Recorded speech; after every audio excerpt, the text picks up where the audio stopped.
Hey guys, and welcome back to Sly Cooper and the Thievius Raccoonus. We have finished up the Tides of Terror, and now we are, I don't know what that pronunciation was either. It is now time to head to Mesa City, home to our next member of the Phoenix 5, Mugshot.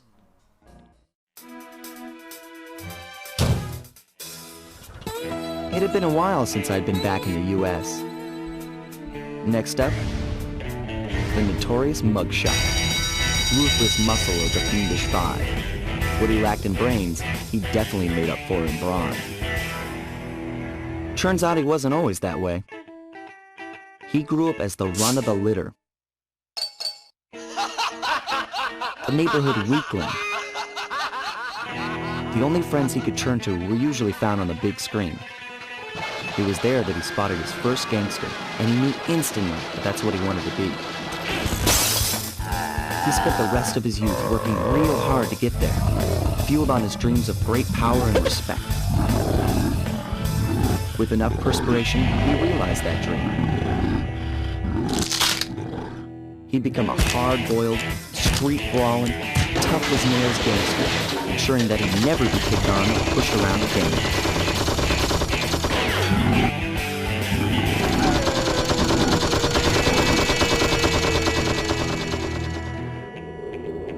So he's holed up in Mesa City, huh? I've always wanted to go to that thriving American boomtown.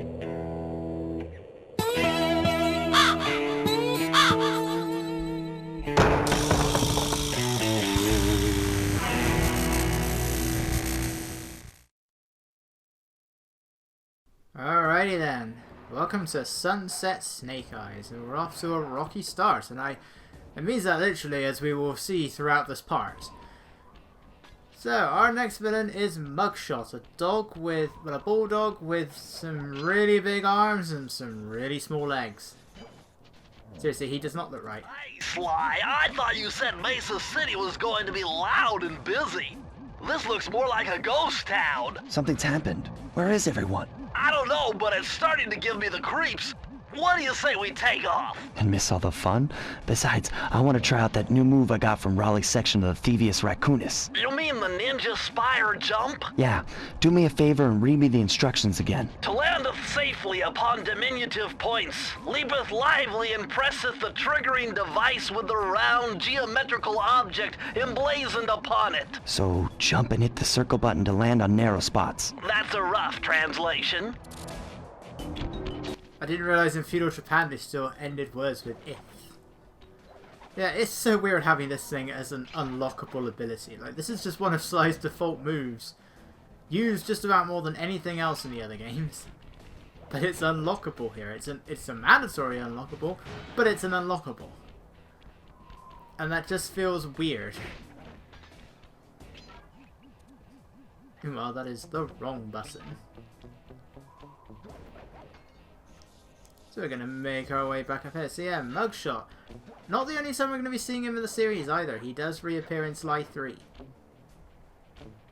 He's just sort of there. He doesn't really play any role in anything, but he shows up again.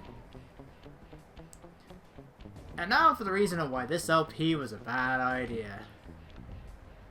As will become, well, as I said, will become very obvious in this part. But I also want to bring up that opening cutscene. Well, firstly, I want to bring up whatever happened there. Stuck on the slightest little bit of rise in terrain. The sound mixing in these opening cutscenes is just awful. I don't know what the originals are like, but in the HD collection, it is awful. And it's like that across all three games. And remember, Sly 1 is the one that's got the least number of issues. That said, recording for this game has been a nightmare because the game has crashed on me twice in the next level, so it still has problems.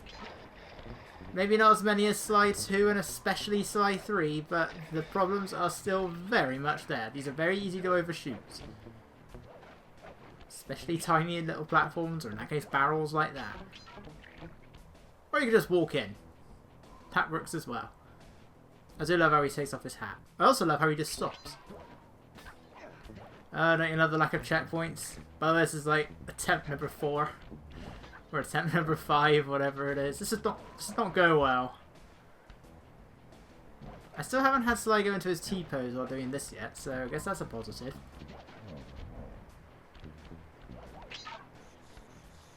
Even so, why did the game freeze on me twice? That's what I want to know. It meant that I had to restart a whole level because it was very close to the end. It wasn't quite the end, but very close to the end.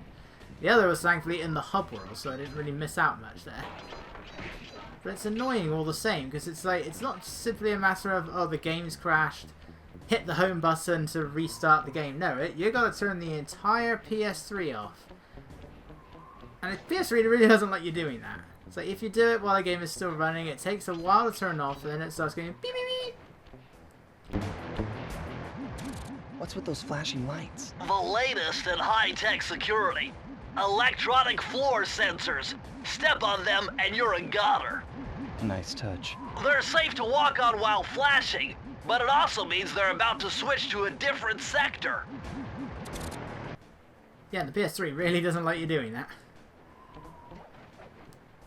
So, trying to put the parts for that level together is going to be fun. Trying to work out what to, where to stop, where to, I mean, I sort of have like, it took like 3 recordings, I've recorded like 3 parts. 2 of them to go together, and then I've got like half a part. What to do with it? Because again, this is a very short game. When you are successfully gathering all the clues, it really doesn't take any time at all. It's an incredibly short game. Like, Sly 2 is like twice, if not 3 times the length of this one. And they're kind of all like that. So Sly 3 and Sly 2 has 8 episodes, Sly 3 has 6, Sly 4 has 5. It's also the only one with an epilogue. But to make up for that, the levels themselves tend to be longer. Not always to the benefit of the game, but that's what they generally do. No, past me, turn around. Well, firstly, past me has died. He also died multiple times and is very close to a game over right now. And the Lucky Charms, they're a lot like Aku Aku masks. You're not finding them in crates, but you can still find them hidden around everywhere. Collecting 100 coins doesn't give you an extra life, but it does give you a Lucky Charm. Stay on that for obvious reasons. Okay, that definitely should have fallen down by the power of physics. And once again, we have a safe that is in the middle of the level. I really hate when they keep doing that. So we're going to be seeing a number of levels after this, where the safe, I keep wanting to call it a crate, the safe is at the end. Why can't they all be like that? That's sometimes you might get an extra life from defeating an enemy. Which is good, because the extra lives are definitely clearly something that I need. That's a tight jump.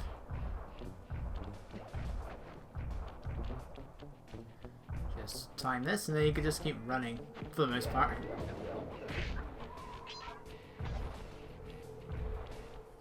Just always keep turning that camera around. That's why these lights seem to move better. Maybe, nah, maybe not actually. But why is it that I can stand on it when it's flashing? The light is still there, half the time. Do you know, being a dog, the fire hydrant makes sense for Mugshot. Trust me, the fire hydrant, you'll be seeing a lot more of that in a minute. When we get to the next level. Or the next level, the next area. Whatever you call it. I guess it's the level of the episode, I have no idea.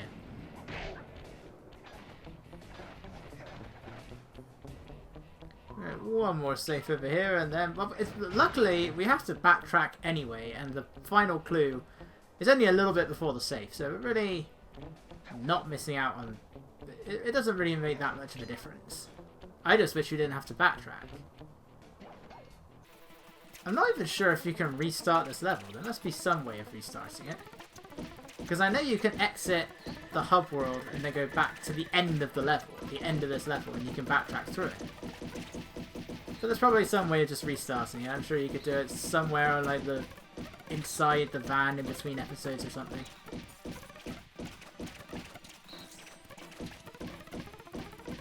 Let's make our way back.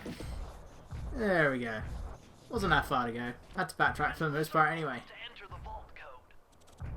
A little bit of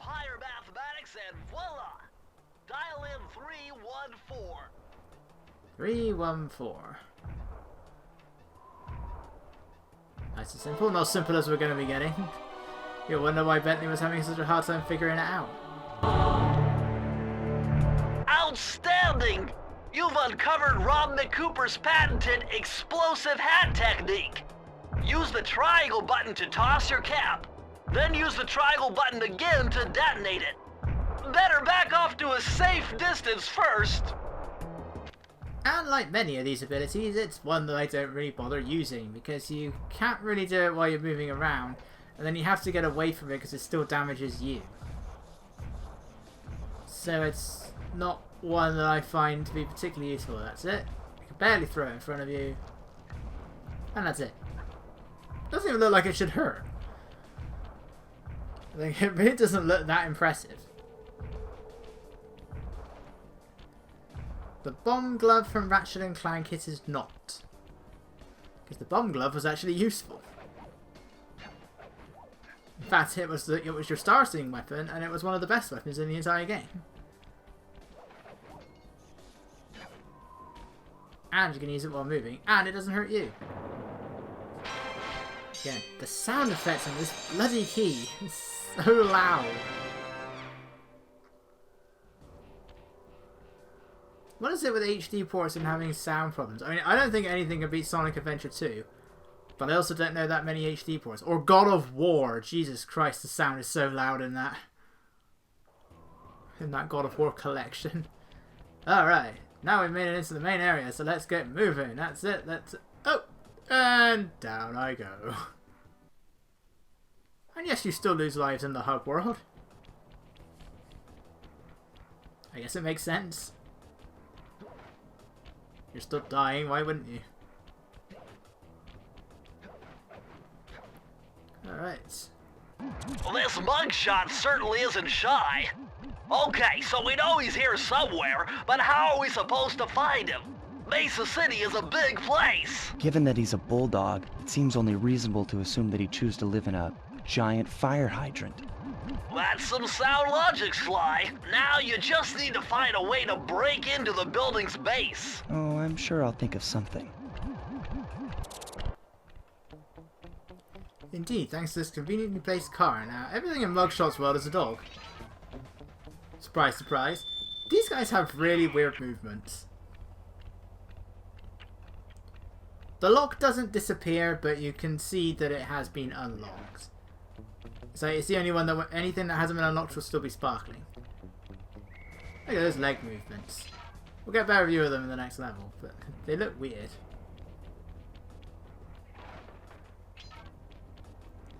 Once again, Mugshot does have a PA system that he doesn't really use that much. Sadly, none of it is the Eggman PA system from Sonic Colors. Will the owner of a white hover car shaped like an egg please report to the front desk? Your car has been broken into. Wait a minute, what the heck?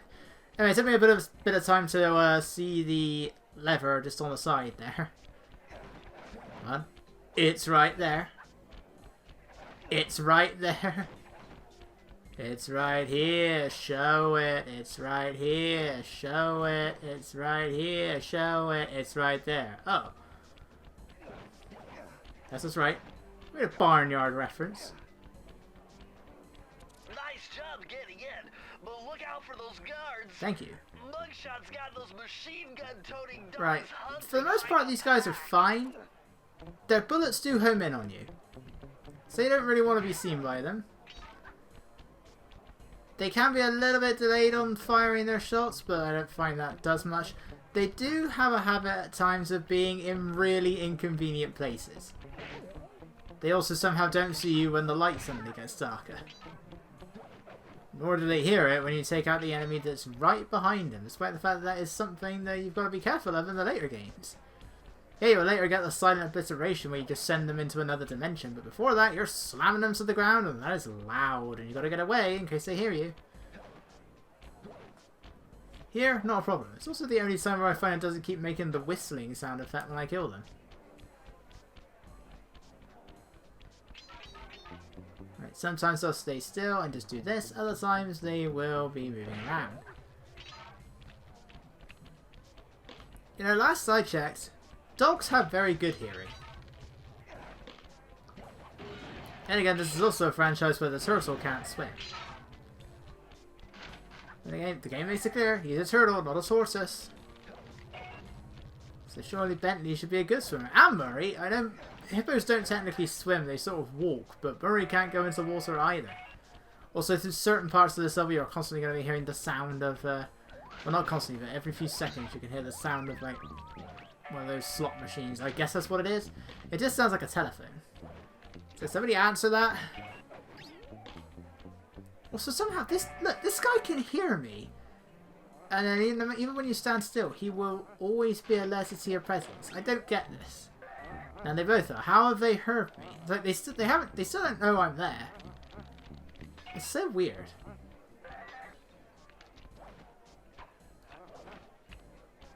So again, just try and sneak up on them. Again, they're a little bit slow on the draw. So make use of that. Because there are going to be enemies later on that are the complete opposite of that, and I hate them because of it.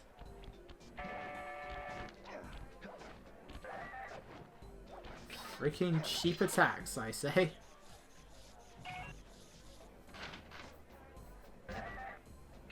What are these things? I mean, they're supposed to be this. They look like dollar signs, that much I get. But what are they?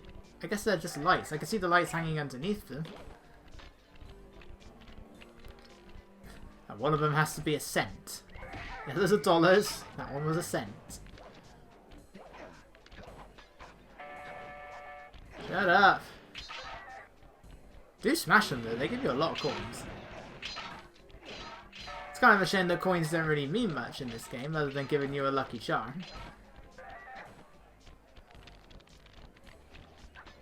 There is a thing you can climb just up there. You can see it right there. And there is a hook on that swinging dog kennel. If you do manage to land on that, it doesn't give you any clues, but it does give you a large number of coins.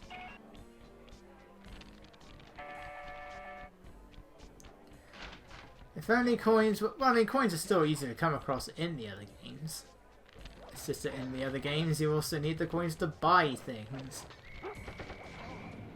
And that's what you gotta watch out for. Maybe lose both of my lucky charms.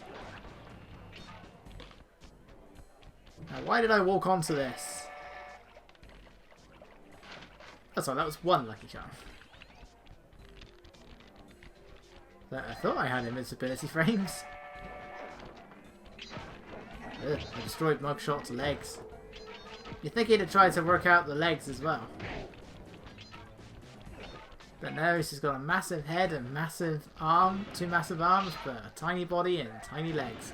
To the point where he walks on his arms. More accurately, he walks on his fists. Is he a dog or a gorilla? Am I making any money from where I'm landing? I don't know how roulette works. You have to guess, don't you, where the ball's going to stop. Isn't it you either select a number or you select a colour? I don't know why you choose the number. Is it changed? Is it the amount of money you can win? Does that vary depending if you choose a number or a colour? I could be completely wrong. I have no idea. I've never been to a casino. I have no idea how roulette works. Nor do I have any idea what is that one called? It's like you roll the dice and hope that it lands on something good with all the numbers on the board. I have no idea on the table. What is that? I have no idea what that's called.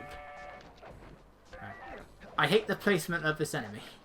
I mean, it's partly just my fault because he clearly moves his thing. But I still hate the placement of that enemy. One game over later. Wish I was joking, but I'm not. See, this may be an embarrassment of a Let's Play, as are most of the things on this channel. But at least I'm honest about it. Oh, now I got the game over. Right, so one game over later. Take out the fire hydrant. And look at this! The safe is at nearly the end of the level, but guess what? The last clue is just up here. It's a nice, simple, easy journey back to the safe. Why can't every level be like that? Well, Bentley, why can't they be that? Why can't they all be at the end? Why was one of them at the beginning? I want to know what the process is to actually working out the clues are. Like, what is on the clue? That is my question. You'd think in the casino would be 777. Okay, this page is from your hyperactive ancestor B.F. Cooper. He discovered a way to speed up the clock. Perfect for those long stakeouts. Just hold down the triangle button to use it. So the Coopers are Time Lords, apparently. They can speed up time and they can slow down time. Why can't I use these abilities in any of the other games? Right, this is gone from this point out onwards. Right. Land on this table. You've got to keep landing on the green thing. It's a bit awkward to do. What I should be doing is turning on the slowing down time thing. But I don't really need it that much. That is not what I want.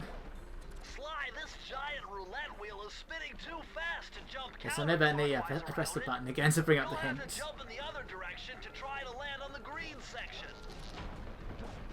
And there we go. It only activates 2 sets of lasers. It's not really much of a threat. I mean, they're kind of hard to see, but it doesn't. It's still not much of a threat. Sly, what's going on with your feet right now? Back to Mugshot's turf. I sense some mini games up ahead. So let's make our way further up. You know, buddy, if you're not in prison anymore, you'd think you could at least take off the prison uniform. Or you think the size of Mugshot, he'd just be able to break the chain off for you. I think is this where I tested out the speed thing? It doesn't do much. Yeah, there you go. You can see they're moving a bit faster. It does make you move faster as well.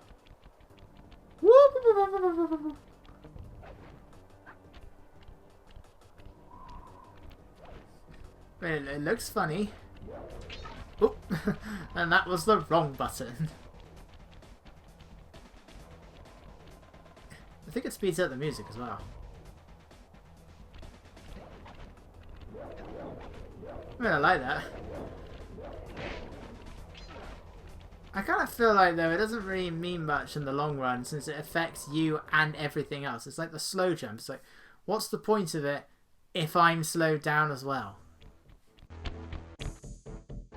Murray, what's going on down there? Well, I drove to this hot dog stand for a quick snack, and the next thing you know, I'm getting challenged to a race by these gangster dogs. Is there a key in it for the winner? Yeah, 3 times around the track for a key. It's all you, man. Drive the van with the left analog stick. And if you manage to pick up any nitro power-ups, you can get a boost by pressing the square button. Go get them. I'm on it. He is indeed. As with most of the minigames, it can be surprisingly challenging, but once you get the hang of it, it's really not that bad. This is only the 2nd attempt. And it goes a lot better here. I came 3rd, I think, last time. Wait, the van and all the vehicles here look so tiny. Like, look at Murray's head compared to the rest of the van. How small does this van seem at the moment? This makes no sense. I mean, nothing in Sly Cooper makes sense, but this really makes no sense. Why is the van so small all of a sudden? Look how big it is between the levels on the level select. It's freaking massive. Bentley can fit a whole desk in it. Later on, he can fit a whole time machine in it. But for this particular section, it is tiny. So try and make use of the nitros, whatever it was they were called. And just keep boosting. It is a bit weird driving without pressing a button. Like, all you have to do is just push the analog stick. In most driving games on the PS2, I'm holding X. Sometimes I might be holding something like R2, but it's weird not having to press anything. I mean, I have to press a button to use that. Otherwise, though, I don't have to press anything. Yeah, I am way ahead right now. So yeah, this minigame's not that bad, really. I say the minigames are bad, just wait till the next level. The two that give me the hardest time, I passed both of them first try. It's typical. Way to go, Murray. I thought the idea is that when you're recording, it's supposed to be harder, not it's supposed to be harder, not easier.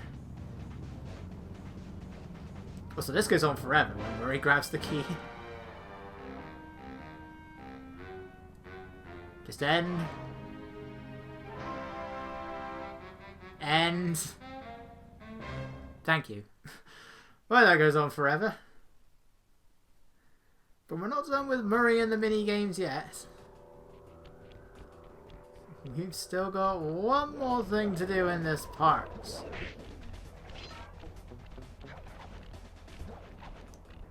So let's make our way to that train.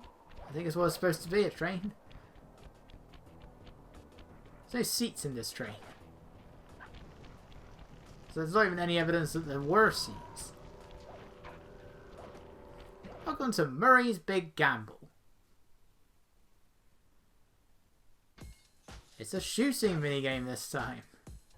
Murray is in position to make a run for this key. Okay, so what do I do? Provide some covering fire for him with that blasting station. Sweet. Use the left analog stick to aim and press the square button to fire. I'll do my best. And round 2 again. Let's get the first thing out of the way right now. Don't shoot Murray. Because he does take damage if you shoot him. He does always react any single time an enemy comes up. Boy, Murray, you're so different here. He'll get a massive confidence boost later on when he takes on the superhero persona that is the Murray. But right now, the Murray is not here. Yes, I'm going to keep saying it like that. It's like Duffman. You have to say it every single time. So yeah, this thing, the annoying thing with this, whatever it is I'm shooting out of this cannon, let's just call it that, is that it tends to keep zooming in and out. Like, anytime you see it zooming out or zooming in, that's not me. It just does that. No! I'm halfway there! Okay, you go any faster. There's no checkpoints here, by the way. Don't shoot here. I think he does have one lucky charm that for some reason seems to have faded out of existence here. But if you shoot one of the what is in it? Toxic waste? Nuclear waste, I guess. I think he automatically just takes damage regardless of how far away he is. But there might be some sort of proximity. Watch out for this guy right here. He's how I failed the last time. The second to last enemy. Well, he's really going for it. And there we go. So again, pretty simple. The main issue really is just trying not to hit Murray. Because let's face it, he's a hippo. He's got a pretty big hitbox. And with all the nuclear waste around as well, it's even harder. Anyway, next up we're going to be making our way into Mugshot's lair. So I will see you guys there.